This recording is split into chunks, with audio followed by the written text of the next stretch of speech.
Oi, tudo bem? Sou André Moleiro. Eu faço líderes ágeis a construir eficiência operacional nas suas empresas. Hoje eu quero falar com vocês sobre a dificuldade de implementar ágil dentro das empresas.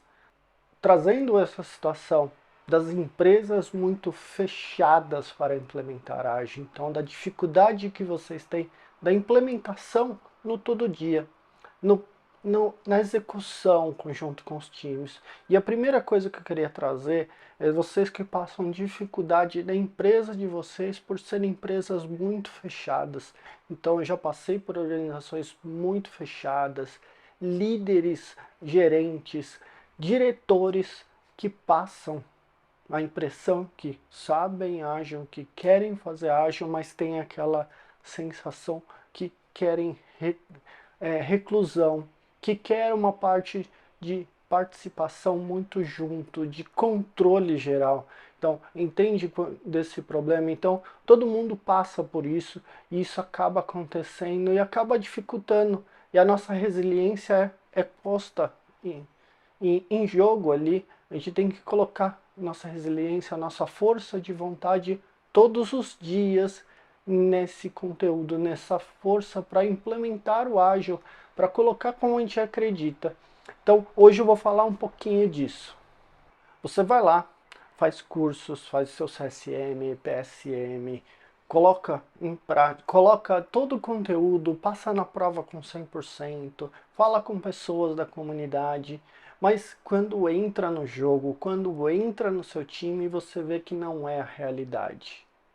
Você está cheio de entusiasmo, querendo colocar em práticas como executar retrospectivas, colocando dinâmicas, e as pessoas não estão engajadas, as pessoas não estão querendo executar aquilo, as pessoas viram e falam, poxa, eu não tenho tempo para essas reuniões de tanto tempo, de tantas coisas que acontecem dentro da empresa, e a gente não começa a praticar do jeito que você acredita, do jeito que você aprendeu a teoria. Então, a prática se torna muito diferente do que é a realidade, do que você está dentro dessas empresas aí, que você está passando em grandes bancões, empresas industriais, empresas que têm 100 anos de história, e elas têm o seu legado e têm a sua cultura.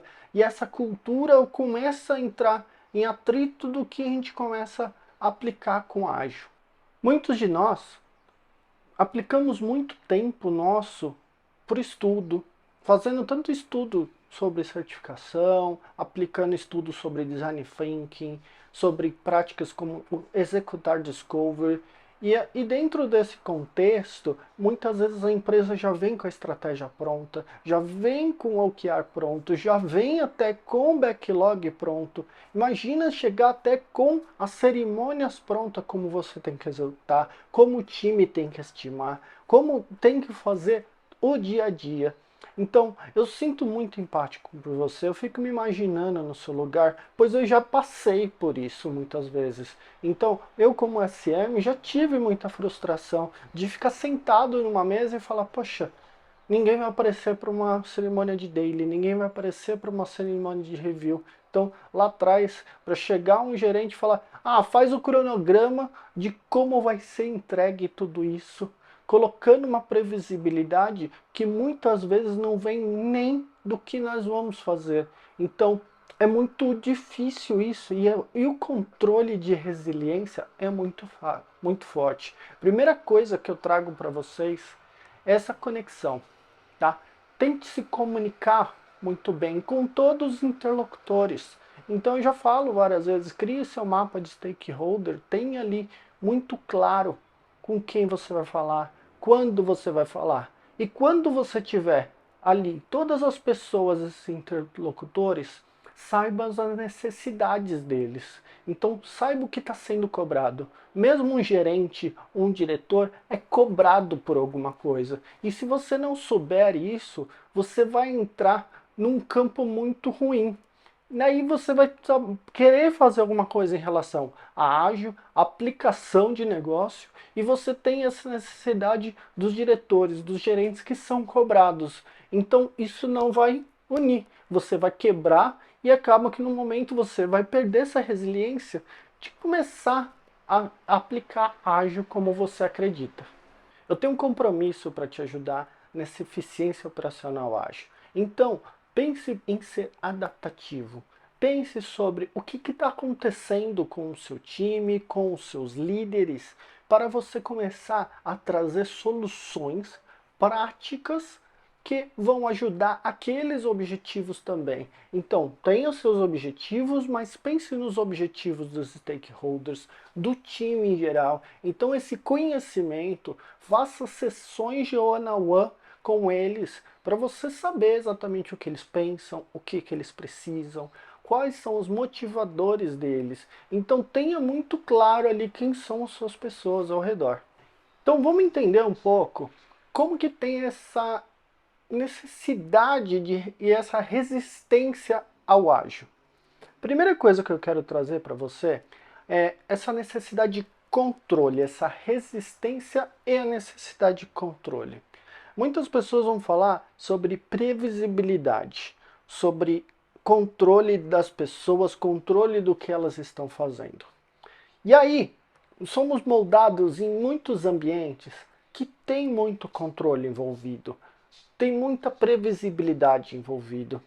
Então, quando introduzimos o ágil, estamos pedindo para as pessoas se moldem.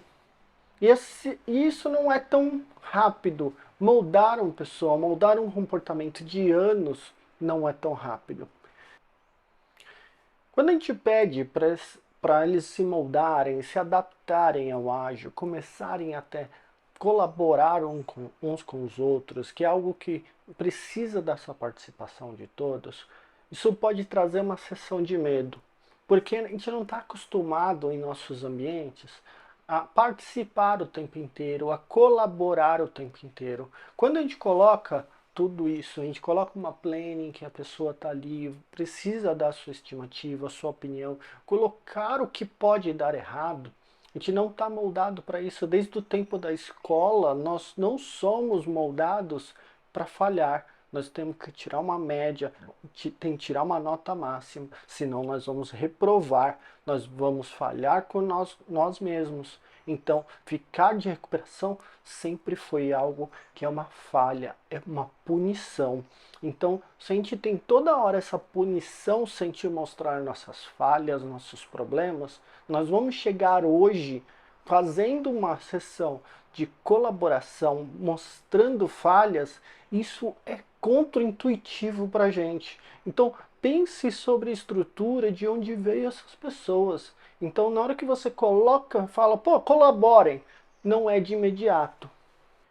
Uma resistência que eu quero falar para vocês, que acontece muito, é a superação dos medos. Sobre as pessoas terem medos dentro do ambiente de trabalho. Então, as pessoas têm medo sobre não conseguir os resultados dela. As pessoas têm medo de não conseguir agradar o chefe. Têm medo de não ter a próxima promoção. Têm medo de perder o emprego. Então, tente entender cada pessoa e qual medo que ela tem sobre a situação. Então, isso está muito em nossos ambientes corporativos.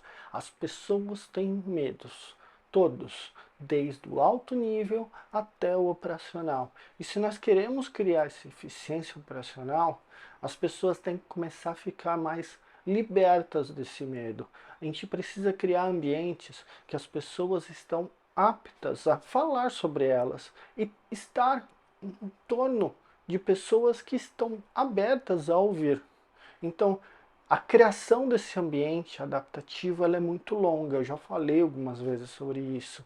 Então, se você cria um ambiente que é propício às pessoas conversarem, mas faça isso aos poucos. Não venha querer colocar dinâmicas que as pessoas se abrem completamente no primeiro dia de trabalho. Construa. Por isso que os sprints são pequenos, por isso que a cadência é pequena, por isso que o manifesto ágil fala sobre entregas constantes no menor tempo possível. Por isso que ele fala sobre refletir num curto espaço de tempo. Então, se você faz essa parte constante sobre conversar, as pessoas entenderem que elas são, elas se tornarem cada vez mais aptas a estarem nesse ambiente seguro, nesse ambiente que resolve situações, isso vai se tornar melhor para você, para destruir um pouco dessa resistência à aplicação de ágil. Venha, participe mais. Eu tenho certeza que conforme mais você começar a aplicar essa estrutura de destruição dessa resistência, mais eficiência operacional ágil você vai ter. Então, construa ela aos poucos. Faça one-on-one com as pessoas próximas de você, tanto com as pessoas do time, com as pessoas que você lidera, com as pessoas que você é liderado. Então, entenda as pessoas, os medos de cada um. Se você não entender esses medos, é um fato praticamente que você vai começar a falhar sobre quebrar essa resistência do ágil. Então, entenda o medo de cada um com conversas, com participação, com interação. Então, use muito do que eu falei. Mapa de stakeholders, one-on-one, dinâmicas aos poucos, com parcimônia, para execução diária do que é o ágil, como é o ágil. Então, entendam os contextos profissional, pessoal, onde a pessoa está, para onde ela quer ir. Isso vai se tornar mais fácil para você começar a destruir essa resistência. Continuando na seção de medos aí, falando mais. Primeiro sobre o medo de perder o controle. Então, quando a gente fala de perder o controle, a gente sempre fala sobre um acidente, uma situação ruim. Então, e aí até trago algumas coisas. Se você está no controle o tempo inteiro, se você está em segurança, será que isso está alcançando velocidade ideal? Se a gente está falando de eficiência, se a gente está falando de times de alta performance, o controle exagerado tende a ter menos velocidade. Entendeu a relação aqui? Então, você precisa entrar num campo primeiro de testes para você construir algo que traga velocidade, redes de segurança. O que são essas redes de segurança? Então, são controles. No Agile, se a gente for aplicar o Scrum, é Definition of Red, Definition of Done, bem escritos, bem detalhados, bem executados. Se a gente está falando do Kanban, são comunicações à vista, acordos coletivos, onde todos estão participando e dando as suas ideias. E isso sendo efetuado com feedback looping.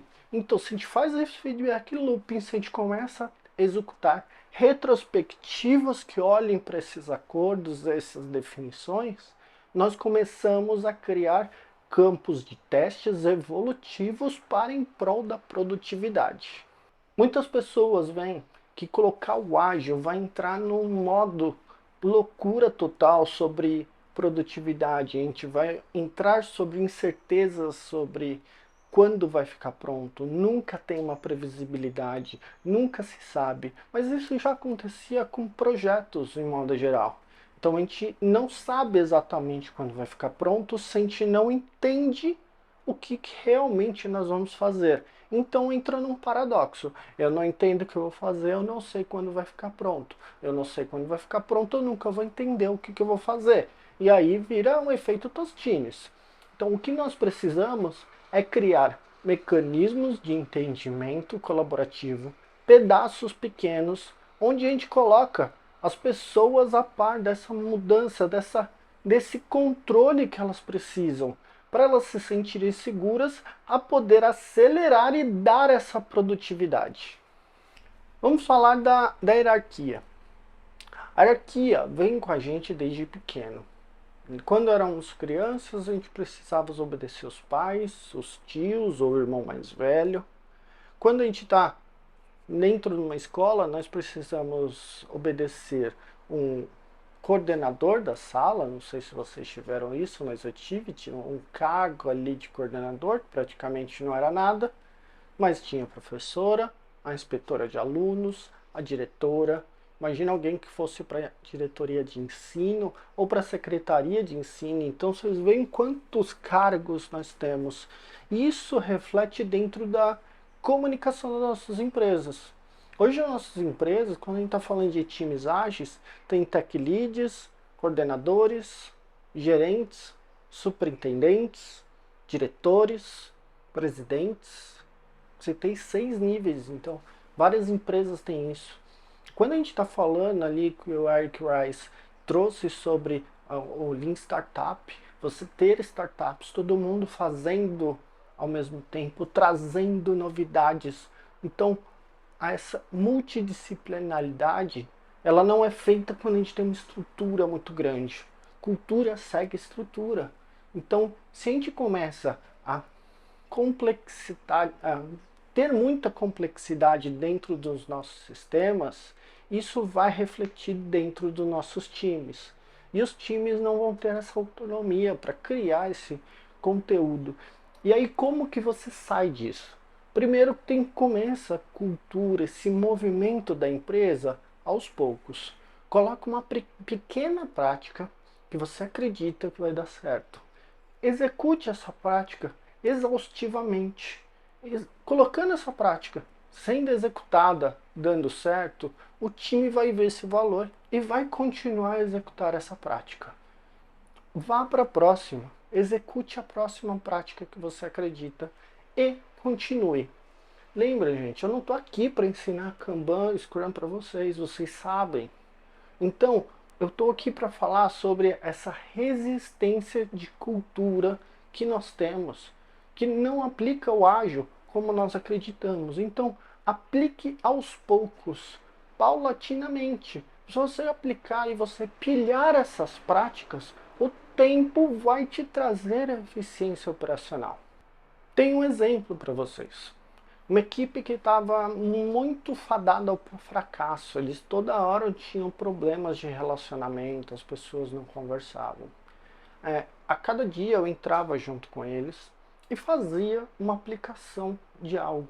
Então todo dia eles eram praticamente obrigados a falar sobre uma situação sobre o que acontecia no backlog. Isso trouxe para eles cascas, para eles começarem a praticar isso e falar mais nas reuniões de retrospectiva. Automaticamente essas reuniões de retrospectiva começaram a ter ações, porque eles já estavam falando sobre situações ruins todos os dias. As ações eram dadas na retrospectiva e o plano para executar essa ação. Eles sabiam quais eram os problemas, porque eles já conversavam sobre isso. E na retrospectiva era uma reunião para criar o plano de ação para resolver esses problemas. Então isso começou a se tornar gradual e efetivo para o time. O que começou a acontecer? O time começou a resolver problemas. O backlog não é bem montado, nós precisamos de tempo junto com o PO para executar bem o backlog. A criação das histórias não estão bem, então a gente precisa escrever. A parte de teste não está boa junto com o PO, não está chegando bem. Então o QA do time vai sair um pouquinho do sprint para construir junto com o PO a parte de histórias e requisitos. Então o time começou a mudar isso. O refinamento não está bom, nós vamos ter reuniões de refinamento e cada um do time vai participar dando a sua ideia. A planning não está boa, então o time começou a moldar a planning do jeito deles, para eles darem as estimativas para poder caber as coisas dentro do sprint. Poxa, o sprint é para quê? O próprio time chegou à solução que precisava de um objetivo do sprint. Meu papel junto desse time era falar, gente, olha, dentro desses problemas tem A, B e C de práticas. O que vocês querem usar, experimentar? E dizia por que fazer essa prática, como ela poderia ajudar eles. E eles experimentavam. Poderia não dar certo, como algumas práticas não deram certo, mas eles escolheram, eles tomaram a decisão. Isso trouxe engajamento, participação e destruiu essa coisa de tipo, a empresa é fechada, não fazemos assim. O próprio time trouxe essas resoluções. Implemente práticas para superar essa resistência ao ágil. Já falei sobre comunicação, trago algumas outras coisas sobre transparência, sobre objetivos, Então, como que é essa parte de transparência e objetivos? Deixe claro para todo mundo quais são os objetivos do sprint, objetivo do mês, objetivo do trimestre. Alinhe com todos e falando, poxa, esses são nossos objetivos. A velha história e o meme que aparece, expectativa versus realidade, quanto isso vem distorcido. Então, se a gente tem uma expectativa que é muito próxima da realidade e isso está alinhado, então isso é muito forte. E isso começa a te ajudar na evolução dessa eficiência. A eficiência operacional vai vir, a velocidade vai chegar. Então você começa a tratar essa resistência ao ágil com comunicação, participação. E eu falo muito disso sobre quem são as pessoas, quais ferramentas você usa em qual momento. Isso é muito importante você ter ciência também. Então, resumindo um pouco do que eu falei até agora, várias coisas, é a importância de você superar essa resistência aos poucos. Não queira chegar e ser mandão. Não queira chegar e falar, faça isso porque eu estudei que é certo. Explique por quê. Explique os motivos de executar cada coisa. Dê treinamentos quando necessário. Explique qual que é a importância, qual que é o resultado. Alinhe expectativas. Se você não alinha expectativas, às vezes a expectativa é tão alta e você está conseguindo executar aqui. Então, se você conseguir chegar mais próximo, o gerenciamento que você vai ter disso, e se você está tentando muito e aí está fazendo pouco, vai dar um complexo de filas muito grande, você não vai conseguir sair. Se a sua quantidade para a saída é limitada, sua vazão vai ser maior. Você saber muito bem, mesma coisa que você colocar uma garrafa de água embaixo da onde vem um balde de água. Não vai dar certo. Então pense sobre isso, sobre expectativas e realidade. Você vai começar a superar essa resistência aos poucos. Entregue resultado. Todos precisam de resultado dentro desse mundo corporativo. Então pense como você está entregando esse resultado, mesmo que pequeno, mas ele tem que ser constante. Mira lá na frente.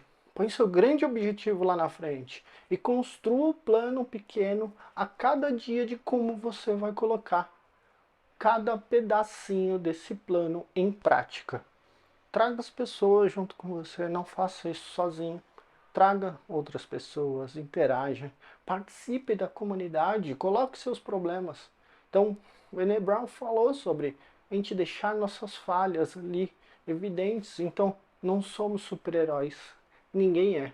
Nunca gostei daquela analogia que trata Agile Master, Scrum Master, Agile Coaches como super-heróis que tem que ficar cheio de coisas, tem que ter o tempo inteiro a solução de tudo.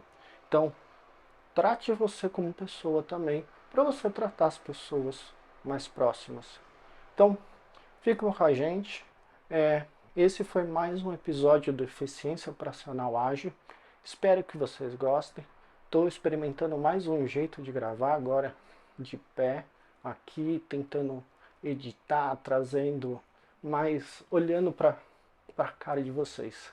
Segue a gente, tá no YouTube, tá no Spotify, tá no Instagram, Wave Agile em todas as redes, tá no LinkedIn também. Muito obrigado, valeu, tchau.